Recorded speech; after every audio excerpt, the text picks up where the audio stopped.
Hey everyone, welcome once again to another live stream. And today we're going to dive right into it. And this one is titled Editing Hacks to Step Up Your Game. So I'm going to give you 5 of my favorite hacks in Premiere Pro that streamline my process and make everything go a lot faster, a lot smoother, save a lot of headaches.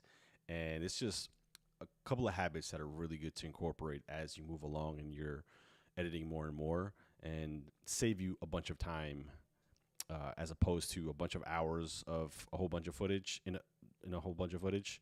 Now you're just, within a couple of, in 30 minutes, you could do what before previously used to take you 3 hours, 4 hours easily. Okay, so these are some of mine, and obviously you could tailor this to however you want to. Everybody has their own different ones, but these are the ones that I use the most. Okay, so we're going to dive right into it. And the first one is Pancake Timelines.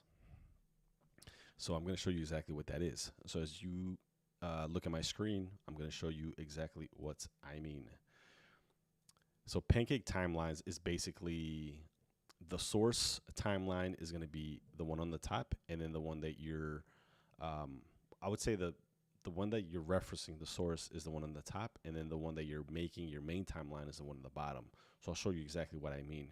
If you look at the reference monitor, you'll see 2 different timelines here, one called the brand, which is the main video, and the other one called the B-roll. Let me actually take that out of there. One called the B-roll, okay? So let's say that I want to take all that B-roll and put it into the brand timeline, or the brand timeline. So instead of switching back and forth and copy and pasting, what I can actually do is drag it down. So I want both of these timelines to be visually right in front of me. So I'm going to do the following. I'm going to undock the B-roll, undock the panel, and then what I'm going to do is I'm going to place it on top of the brand timeline. I didn't do that good. Excuse me. It's going to be right. Ugh, I didn't do that. Guys, don't listen to what I'm saying. There we go. So it's that you got to watch out with those purple tabs, because usually what happens is each one is a specific placement within your workspace. So I'm going to move this up. Okay, and I'm going to move this timeline right here. And obviously, if you have a bigger monitor, it always helps out. So let's say I have this B-roll here, and I want to move it down here. What I'm going to do is I'm just going to drag it and have it right there.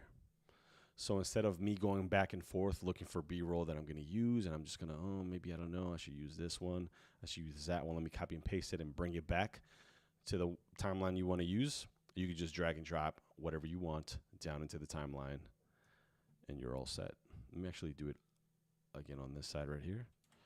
Let's say I want to use this one. Yeah, move it this way. There we go. Put it right there. And I want to use this one right here. I'm going to drag and drop that one right there. Simple as that.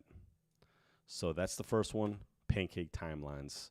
Saves a lot of time, especially when you have a lot of footage to look through. It's fantastic. Okay, so I'm going to undock, and I'm going to actually put it right back to this guy right here. Awesome. I don't know why this is showing that. Okay, cool. So I have this shut off, so just to protect privacy. All right. Now we're gonna go into number 2. It's called the slip tool. Okay. So in my keyboard, it is the Y button. Okay, and what it does is that it allows you to look through the B-roll. So let's say, for example, as you see on my screen, I have some B-roll that I'm looking through here. But let's say that I want to not use this section. So let's look at this section right here.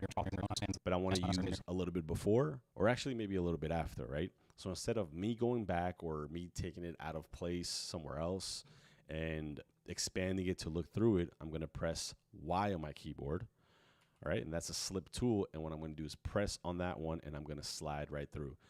Now, if you look at my monitor, you'll see exactly what I mean. it's going beyond what I have. So that's where it starts. And I'm like, wait a minute, you know what? Let me use this part right here. So I'll go there.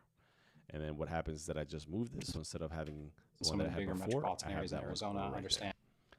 But you know what? Let's go back. I think I liked what I had before. Bigger metropolitan areas in Arizona understand. Again, that's the Y tool, or the Y.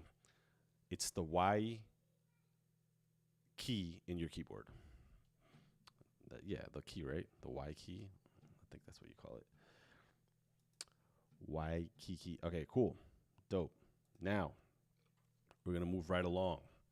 And we're going to go to number 3, which is the nested sequence. Okay, so if you look at my sequence right now on the timeline, some parts might get a little bit complicated, and I have to add a bunch of effects.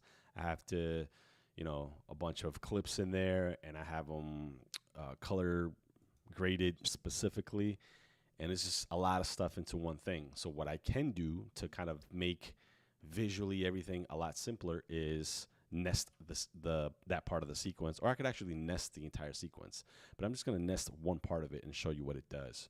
So let's say this little section that we have right here, I'm going to highlight everything. I'm going to right click and press nest sequence, and it'll give me a prompt into what I should title it. And let's say I'll title it B-roll set, and we'll call it that. And then it'll turn it into this green little clip. And let's say I want to actually access what's in that.